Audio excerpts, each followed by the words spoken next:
നമസ്കാരം, മലയാളി വാർത്തയിലേക്ക് സ്വാഗതം.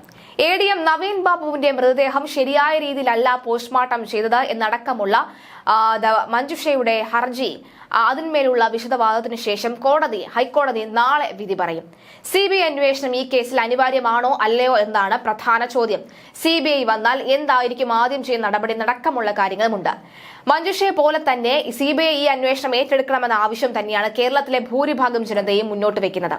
അതുകൊണ്ട് തന്നെ ഹൈക്കോടതിയുടെ നാളത്തെ വിധി അതീവ നിർണായകമാണ്. ഭാര്യ മഞ്ജുഷയും അതുപോലെ തന്നെ കുടുംബവും കൃത്യമായി വാദിക്കുകയാണ് ഇതൊരു കൊലപാതകമാണ് എന്നുള്ളത്. പക്ഷെ അപ്പോഴും CBI അന്വേഷണം വേണ്ട, ഇപ്പോഴുള്ള അന്വേഷണം കൃത്യമായി തന്നെയാണ് മുന്നോട്ട് പോകുന്നത് എന്ന വാദത്തിൽ ഉറച്ചു നിൽക്കുകയാണ് സർക്കാർ. CBI അന്വേഷണത്തിനെ എന്തിനാണ് സർക്കാർ ഭയക്കുന്നത് എന്നൊരു ചോദ്യവും വേറെയും. പക്ഷെ അപ്പോഴും മഞ്ജുഷയുടെ ആവശ്യം കൃത്യമായി തന്നെ ഹൈക്കോടതിയിൽ വാദമുനകളായി എത്തിയിട്ടുണ്ട്. കോടതി ഇതിൽ എന്ത് നടപടി സ്വീകരിക്കണമെന്ന് കണ്ടറിയണം. കോടതി ഒന്ന് മൂളിയാൽ വരാൻ തയ്യാറാണ് CBI. പക്ഷെ അപ്പോഴും കോടതി മൂളുമ്പോൾ CBI ഈ കേസിൽ വന്നതിന് ശേഷം അന്വേഷിക്കാൻ ആവശ്യകതയുണ്ടോ ഇല്ലയോ എന്നടക്കമുള്ള ചോദ്യവും ഉയരുകയാണ്. പരിയാരം മെഡിക്കൽ കോളേജിൽ പോസ്റ്റ്മോർട്ടം നടത്തരുത് എന്ന ആവശ്യം പരിഗണിച്ചില്ല. അന്വേഷണം നടക്കുമ്പോൾ തന്നെ പുതിയ സ്ഥാനത്തേക്ക് പ്രതിയായ PP ദിവ്യയെ നിയമിച്ചതിന്റെ അർത്ഥം പ്രതിയെ സർക്കാർ സംരക്ഷിക്കുമെന്ന് തന്നെയാണ് എന്നും നവീൻ ബാബുവിന്റെ ഭാര്യ മഞ്ജുഷ കോടതിയെ അറിയിച്ചു. വാദം പൂർത്തിയായതോടുകൂടി നവീന്റെ മരണത്തിൽ CBI അന്വേഷണം ആവശ്യമുള്ള കുടുംബത്തിന്റെ ഹർജി ഹൈക്കോടതി വിധി പറയാനായി നാളത്തേക്കാണ് മാറ്റിയിരിക്കുന്നത്.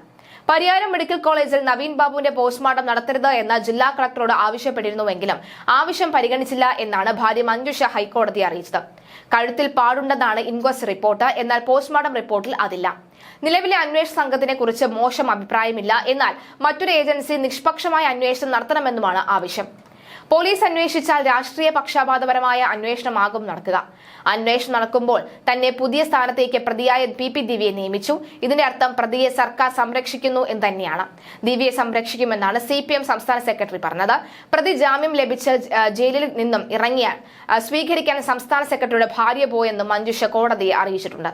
നവീൻ ബാബുവിന്റെ മരണവുമായി ബന്ധപ്പെട്ട വിവരാവകാശ അപേക്ഷകൾക്ക് ഇതുവരെ സർക്കാർ മറുപടി പോലും നൽകിയിട്ടില്ല എന്നും ഹർജിക്കാരി ആക്ഷേപം ഉയർത്തിയിരുന്നു. എന്നാൽ അപൂർവ സാഹചര്യങ്ങളിൽ മാത്രമേ CBI അന്വേഷണം ആവശ്യമുള്ളൂ എന്നായിരുന്നു ഹൈക്കോടതിയുടെ നിരീക്ഷണം. കൃത്യമായ തെളിവുകൾ ഇല്ലാതെയാണ് ഹർജിയിലെ ആരോപണങ്ങളെന്നും കൊലപാതക സാധ്യതയടക്കം പരിശോധിക്കുമെന്നും സർക്കാർ അറിയിച്ചിട്ടുണ്ട്. എന്നാൽ മൊബൈൽ ചാർജിംഗ് കേബിളിന്റെ വലിപ്പമുള്ള കയറിൽ തൂങ്ങി നിന്ന നവീൻ ബാബു എങ്ങനെയാണ് മരിച്ചത് എന്ന കാര്യം വിശ്വസിക്കാൻ കഴിയില്ല എന്നും കുടുംബം വാദിച്ചു. അടിവസ്ത്രത്തിൽ കറ കണ്ട സംഭവത്തിലും കൃത്യമായ ഉത്തരമില്ല എന്നും കൊന്നു കെട്ടിത്തൂക്കിയതാണോ എന്നും സംശയിക്കുന്നതായും കാരണം എന്താണെന്ന് അറിയണമെന്നും എന്താണ് സത്യസന്ധമായി നടന്നതെന്ന് അറിയണമെന്നും കോടതിയിൽ കൃത്യമായി തന്നെ ആവശ്യം ഉന്നയിച്ചിരിക്കുകയാണ്. എന്തായാലും നാളെ ഹൈക്കോടതി വിധി പറയും. എന്തായാലും തുടർ ഹർജികളടക്കമുള്ള കാര്യങ്ങൾ വിധി പറയുകയാണ്. കണ്ടറിയേണ്ടതുണ്ട്. പ്രധാനമായ ചോദ്യം CBI വരുമോ ഇല്ലയോ എന്ന് തന്നെയാണ്.